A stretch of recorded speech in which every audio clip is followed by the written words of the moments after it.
Let's bring in Ed Gainey now. Multiple All-Star in the CFL. Just sitting here hearing us BS here. Happy holidays, Ed. How are you, my friend? I'm great, man. Happy holidays to you, too. What's the Christmas like in the Gainey household? You got such a beautiful young family down there. Are they old enough to know what's going on? Oh, yeah, for sure. Yeah, my son, man, he got everything that he wanted for Christmas and everything that he needed. So it was a fun holiday season for us, and we're looking to bring the new year in as well. What are your New Year's plans, Ed? Please tell me what Ed Gainey's family does for New Year's. My girlfriend, her birthday is on New Year's Eve, so we're gonna, go out to dinner and then probably hit the club a little bit after that. All right, Turn good up a for you. little bit, Doing it up in style. Oh, yeah. That's good. Yeah, yeah. Ed, before we look ahead to 2020, how about looking back to 2019 for the Saskatchewan Roughriders? Because you've been here a while now. 2016, you came over and with everybody and kind of started this purge to where it is now. 13-5, not many expected it. What was your viewpoint on the season?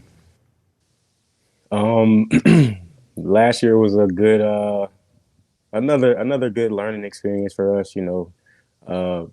We did very well during the regular season. We got on a hot streak there, winning 6 games in a row, I think. So, with that being said, we got a lot of leaders in the locker room, and just coming together as like we did last year, and doing what we had to do to get things done.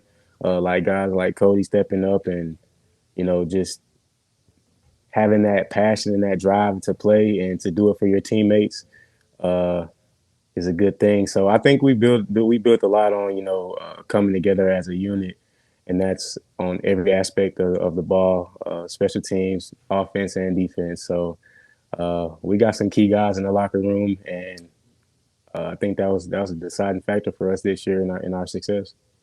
Well, you know what, Ed? I'm really big on climbing the mountain, kicking in the door. And you guys have been climbing the mountain. As I mentioned, you've been here since day one. I mean, that was a tough loss to the Bombers in the West Final, of course. Probably one of the most bitter of your life, I would think. But does it make this team stronger, do you think, coming back for 2020? Like a bit of a chip on the shoulder type thing? Oh yeah, for sure, man. I feel like we kicked the door in the West, man. These last few years, we've been, demanding our respect, and we're gonna have to keep working, plugging it in to get that respect. So, I think everyone knows that we're a good team, and we'll continue to grind it out and demand our respect, and kick that door in. Now I said I'm looking back. So now got through that, looking ahead with your contract. Yeah. Where does that sit as we sit here today? I mean, my contract's it's sitting, I guess. I'm waiting for February 11th.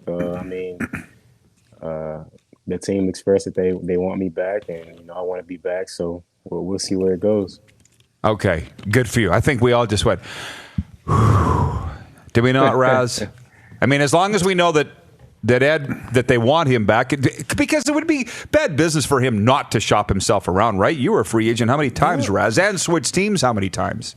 Quite a few early in my career. Right, like we get it. Yeah, and then obviously when you've been, hey, when you're an all-star, and you want to find out what you're worth a little bit, but you got a good home here too, right? So sometimes it's hard to leave. Hey, I mean, you got the stadium, you got the facilities, you got a great head coach right now with Dickinson, and I'd say, I mean, I think I've met quite a few guys on the team. It just feels like they're a team. You just get that feeling of veterans and young players, and you got Cody and you got Harker as a quarterback. I mean, you got a lot of good pieces here, man. So, and like I said, the windows of opportunity are very small. You only have so many years to play, and you want to take advantage of those opportunities, right? So are you saying he should resign or he should go to free agency? What are you saying here? I'm saying he should probably resign. Look at Ed. Show him the money. Ed says the exact same thing. What are you saying? Are you getting advice from everybody, Ed, or have you been around long enough that you don't need advice? You got this figured out. I mean, I think we all could use a little help here and there.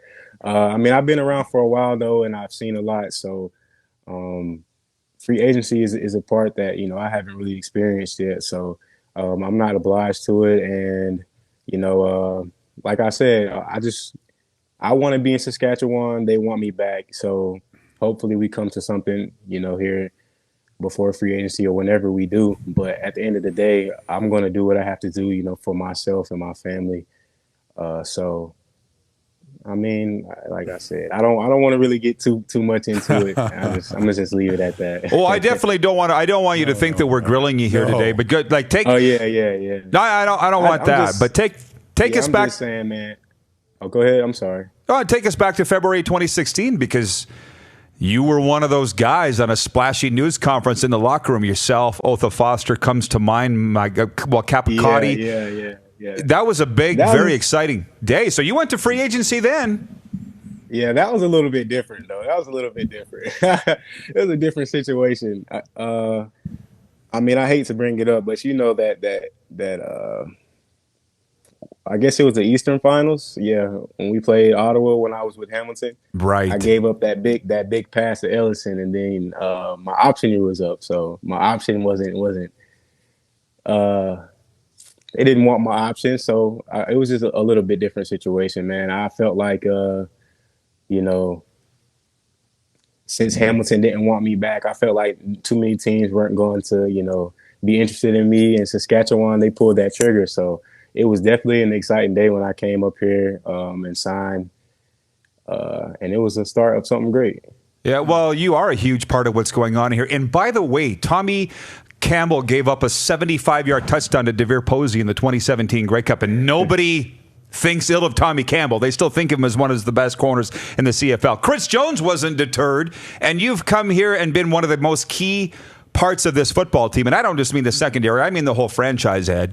And can you talk about, so your boy Purifoy's re-signed, they're putting the pieces together. I mean, everything's all kind of leading to you going down the altar with the Rough Riders here right now. I mean, can you talk about that group in the secondary and how close you guys are? Oh, yeah, man. I love all those guys, man. I've been in touch with them here and there during the holidays. I'm happy for Luchez. I reached out to him and told him congratulations on his new contract. Yeah, and everybody's doing well. My boy Edom, let me pronounce it correctly. Adam. Right. He just got married, engaged actually. So, yeah, man, I'm happy. I'm happy for my boys. And, like I was saying earlier, man, we've grown closer, come to love one another, hate one another, but, just ultimately deal with each other and go out there and play for each other, man. And that's what it's all about. I'm looking forward to see, if everybody else signs back as far as Nick, and Moncrief. So, yeah, man, I really have a respect for those guys, and we've been through a lot together, and just me making my plays and all that, I wouldn't be doing it without them. We got to communicate out there, and we got to do it together. So, hats off to those guys, man. They're always on their job. Well, like I say, the job's not done, and I see you as kind of the captain of that group. I could sit here and talk to you all day, but I won't. I'll let you get back to your family. I'm just going to ask you one more question. If Regina's boring, and I would agree, I wasn't offended when you said that, what did you do in Hamilton? Go to Toronto?